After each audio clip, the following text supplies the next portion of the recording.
When a madman returns to wreak havoc on the world after decades of absence, a charming Lothario super spy must do everything to stop him. In 1967, in the outskirts of Las Vegas, Dr. Evil meets with the world's deadliest assassins. He expresses his disappointment at their failure to end his nemesis's life. He clicks buttons with corresponding names, and two assassins tumble to an incinerator below the floor. Evil continues to incinerate them all except Mustafa and Frau Farbissina to prove themselves capable. In London, AustinPowers walks the streets wearing a blue velvet suit.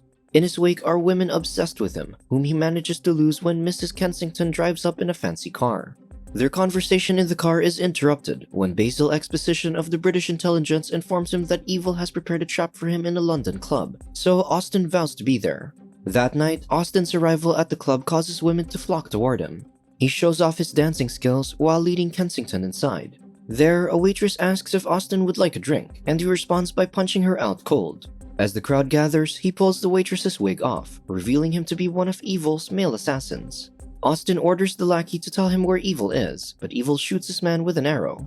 Austin and Kensington draw their guns and pursue Evil, but when they catch up to him, he steps inside a cryogenic freezing pod and taunts Austin that they'll see each other in the future. The pod lifts as the rocket blasts off into space, where Evil bides time until greed and corruption rule Earth again.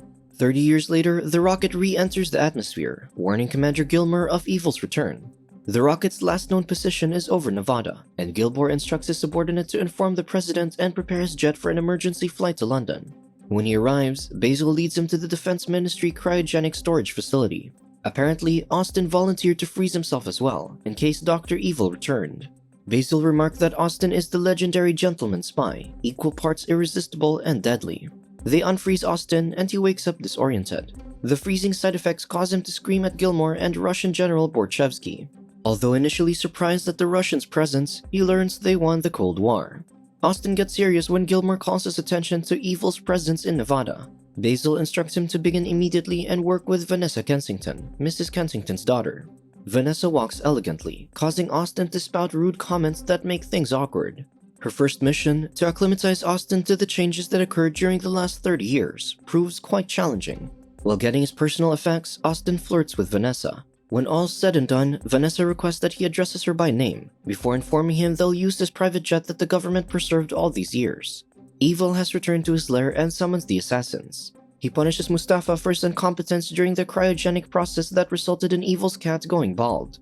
Evil introduces his assassins to each other: Frau Farbissina, the founder of a militant group, Korean ex-wrestler Random Task, and the superstitious Irish assassin who leaves little charms in crime scenes, Paddy O'Brien. Number 2, Evil's right-hand man runs VirtueCon, the legitimate face of Evil's empire. In 30 years, VirtueCon has expanded to the communications industry, owning cable companies in almost every state. Evil begins discussing his plan to extort money from the British royal family by framing Prince Charles as having an extramarital affair. Number 2 informs him that it already happened, so Evil decides to punch holes in the ozone layer, but that too has also already happened. Frustrated, Evil sticks to traditional methods and plans to steal nuclear warheads that the Kyrgyzstan Republic will ship to the UN. Then he'll demand a ransom of $1 million. Number 2 advises him to increase the demand as VirtueCon alone makes billions a year. Taking his suggestion, Evil decides to demand $100 billion. While riding Austin's colorful jumbo jet, Vanessa has him sign release forms to distance the Defense Ministry from potential mishaps during Austin's mission. As he signs this, he wonders why she works for the ministry when she's very attractive. Vanessa answers, but Austin ruins it by making an indecent proposal. Offended, she asks him to focus on the mission. Undeterred, Austin wants to show her something in the sleeping quarters. Although exasperated, Vanessa walks over but gets abhorred when Austin wonders if he turns her on. She declares that she'd never sleep with him even if they were the last 2 people on Earth. Vanessa sits, looking disgusted, but she secretly smiles at him. Meanwhile, Frau Farbissina informs Evil that they used the seed to make him a son named Scott. A man walks in and Evil stands to greet him. When he introduces himself as his father, Scott detests him for being absent. He avoids Evil's hugs and runs out of the room. The jet lands in Las Vegas, then Austin and Vanessa settle into a hotel room with only one bed to maintain their cover as a vacationing couple. To coax a reaction, Austin again makes an indecent proposal that Vanessa responds to by displaying her bigger guns. Later, at the casino, she reins in Austin's focus by informing him of VirtueCon and its speculated ties to Evil. One of its executives, Number 2, is said to frequent the establishment. He plays against Number 2, who uses X-ray vision to determine the next card. When it's his turn, Austin loses. Then he introduces himself as Richie Cunningham and Vanessa as his wife, Oprah.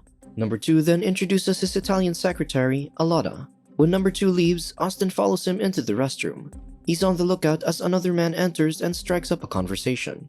Austin sits on a toilet, unaware of Patty behind the wall about to attack. He chokes Austin with his chain, but the super spy regains the upper hand and forces Patty's head down the toilet, while demanding to know who number 2 works for. Austin flushes the toilet, drowning Patty in the process. With the nuclear warhead in his possession, Evil hijacks the UN secret meeting room and demands $1 million for the warhead. The UN delegates laugh, so Evil corrects himself, $100 billion, sending the room into a panicked flurry. In 5 days, Evil claims to be $100 billion richer, and he laughs evilly with his assassins. The next morning, Vanessa calls her mother to ask about Austin. Kensington is proud that Vanessa resisted his charms, but he was quite the ladies' man in the 60s, despite his bad teeth. He was so charming that Kensington implies wanting to sleep with him when they work together. While doing reconnaissance outside the Virtucon headquarters, they spawned random task carrying Evil's cat. Austin suddenly compliments Vanessa's beauty and asks her out. That night, the pair have a romantic candlelit dinner atop a bus taking them around the city. They dance the night away and cap it off with a game of Twister. Austin makes her laugh with his silly impressions, and she invites him for a glass of champagne. Together in bed, she admits she hasn't had this much fun since college. Vanessa asks him to kiss her, but he refuses because she's intoxicated. Instead, she asks about her mom. Austin reveals he would have treated her just as good as Vanessa's father if she wasn't already married. As Vanessa snores in his arms, Austin rolls her over in bed and moves away to answer Basil's call. He tasks Austin with discovering Virtucon's role in Project Vulcan by infiltrating Alada's penthouse. He manages to climb through the window and finds a briefcase with papers detailing Virtucon's relations to illegal trades. While he noisily takes photos of the document, Alada walks in. He tricks her into confirming number 2's involvement in Project Vulcan and its massive underground drills, but she seduces him by letting him watch her silhouette as she removes her clothes suggestively. Clothless, Alada invites him into the hot tub and he happily obliges. There, she pretends to scrub his back and uses the chance to find out who he really is. When she confirms he's AustinPowers, she offers him a drink, capping the night off by making love. In his lair, Evil asks for suggestions on defeating AustinPowers. Frau Farbacina has the perfect weapon, fembots, beautiful and lethal androids wearing revealing clothing. To demonstrate, the guards are easily disarmed by their charms. The hotel room is now the makeshift British intelligence headquarters. Vanessa excitedly gives Austin a GPS watch and a basic dental hygiene kit he should use. Basil arrives and updates him about Evil possessing the warhead. He hands over the results of the Project Vulcan investigation, and its contents horrify Basil. Vanessa is impressed, but her mood changes when she learns Austin did reconnaissance at Alada's penthouse. For the infiltration, she suggests disguising as tourists and going on Virtucon's guided company tour. When Basil introduces his mother, Austin thinks she's a male spy in disguise and punches her. Basil is furious, so Austin makes up excuses for his actions, disappointing Vanessa. Scott and Dr. Evil attend group therapy for fathers and sons. Scott complains about Evil's prolonged absence and how Evil wants him to follow his footsteps. When the therapist asks Evil's side, he narrates the dysfunctional childhood he had. Around him, the other fathers are taken aback, forcing the therapist to ask him to stop. That night, Vanessa opens up about her jealousy regarding Alada, but to her surprise, Austin confirms they slept with each other. This angers Vanessa because while it meant nothing to Austin, his betrayal hurt her. For them to have a relationship, he shouldn't keep sleeping with anyone he pleases. Frustrated that he doesn't understand monogamy, Vanessa shuts him out. Lonely, Austin drives to the city, but he feels worse when other patrons make fun of him at a bar. He decides to list the people he once knew that have long since passed and brush up on major events that happened while he was frozen. Vanessa acknowledges that Austin missed out on a lot while away, and that he still has much to learn. At the Virtucon tour, the two dress up as tourists. As the tour starts, Vanessa pointedly asks if Alada is prettier, but he thinks she's way prettier than the Italian secretary. The guide points to a restricted area, where they spot 2 staff members entering their respective restrooms. They knock them out cold and steal their uniforms. Unfortunately, their cover is immediately blown when the tour guide informs security. Agents rush inside and shoot at them, so Austin takes control of a steamroller. This spooks an overdramatic guard who screams in fear despite the slow-moving steamroller being several feet away. Somehow, the two emerge unscathed, but while walking through a hallway, random task sneaks up on them and bangs their heads together, rendering them unconscious. In his underground lair, Evil welcomes Austin and Vanessa and tells them to enjoy the show. He communicates with the UN and introduces Vulcan, a drill that will deliver a nuclear warhead to the Earth's core and trigger volcanic eruptions. The UN gasps and decides to pay the ransom.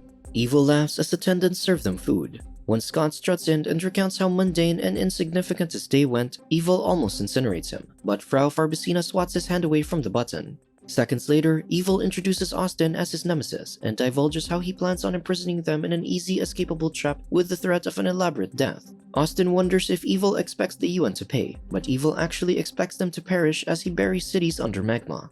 The tank room opens, and inside is a pool with sharks and lasers attached to their heads. Number 2 informs Evil that instead of the bureaucratic paperwork attached to procuring sharks, he bought mutated, ill-tempered sea bass instead.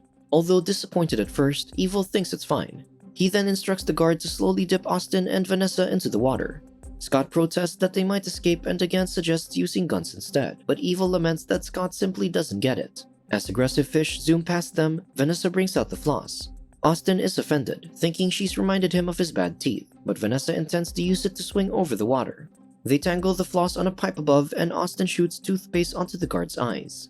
Surprisingly, the floss holds and they swim to safety. Austin overpowers the disoriented guard and holds his head under the water, and the fish decapitates him easily. They drive a cart, but rods block their way, so Austin asks her to leave and gets help, while he keeps an eye on Evil. As she's leaving, he says that whatever happens, he regrets sleeping with Alada and thinks the idea of being exclusively hers is great. After the meal, Evil invites everyone to the main chamber for Vulcan's launch. Because of their argument, Scott appears distant and dismissive of his father. At the main chamber, Evil watches as Vulcan is initiated and loaded. Austin pries the door open when the fembots arrive, inviting him for some fun. Austin politely declines, but a fembot lands on his shoulders and another sprays smoke on his face. Austin snaps out of the haze while surrounded by fembots in bed. He does everything to avoid getting turned on. At the headquarters, Vanessa gathers the soldiers. Austin finally untangles himself but finds 2 fembots blocking the door. He resists their charms and uses his own mojo to cause them to self-destruct. Vanessa arrives and he rambles an explanation for him being surrounded by the bodies of scantily clad women. To his surprise, Vanessa believes him and instructs him to get dressed so they can go after Dr. Evil. Vulcan begins drilling, causing the lair to rumble, and the detonation countdown of 3 minutes begins. An explosion forces the main chamber open as Austin and the soldiers pour in, dismantling Evil's defenses. Somehow, Evil evades the bullets and slips out. With only seconds remaining, Austin pushes the abort button, powering down Vulcan. Austin finds Evil, who holds his arms up and says he thinks it's ironic how the things Austin once stood for are considered evil in the 90s. But Austin counters that his actions rebel against greedy people like Evil. Had they known the consequences of their actions, Austin claims they would have done things differently because he believes in freedom. Evil retorts by calling him an aging hipster. Alada arrives after seizing Vanessa, so Austin holds Scott hostage and a standoff ensues. Evil appears indifferent about Scott's fate, causing his son to despise him even more. Number 2 arrives, but he defies Evil's order to attack Austin. Instead, he aims the gun at Evil, saying he doesn't want the years he spent growing VirtueCon to vanish just because Evil wants to destroy the world. To Austin, he offers a business proposition, but when Number 2 mistakenly sends, Evil sends him to the incinerator. Vanessa overwhelms a distracted Alada, forcing Evil to initiate self-destruction of the lair. He slips back into the cryogenic pod and returns to space. Austin escapes with Vanessa and they reach the car just in time. Behind them, the entire lair explodes. 3 months later, Vanessa marries Austin and are on their honeymoon. Basil contacts them about the gifts he gave and informs them Evil's disappeared into space. Vanessa's contribution qualifies her to be a fully fledged agent, while Austin will be knighted by the Queen. After the call, the champagne they ordered arrives, but to their surprise, the servant is Random Task. He attacks Austin and strangles him, but the spy breaks free by using his enlarger pump on the henchman. Vanessa sneaks up from behind and smashes a wine bottle at Random Task's head, knocking him out. Moments later, Austin and Vanessa watch the night sky from their balcony. They spot a bright star which, upon further inspection, is actually Evil's spaceship, where the man and his cat are freezing in the cold temperature. Subscribe to watch more videos like this, turn on notifications and leave a like to help the channel out. Thank you for watching.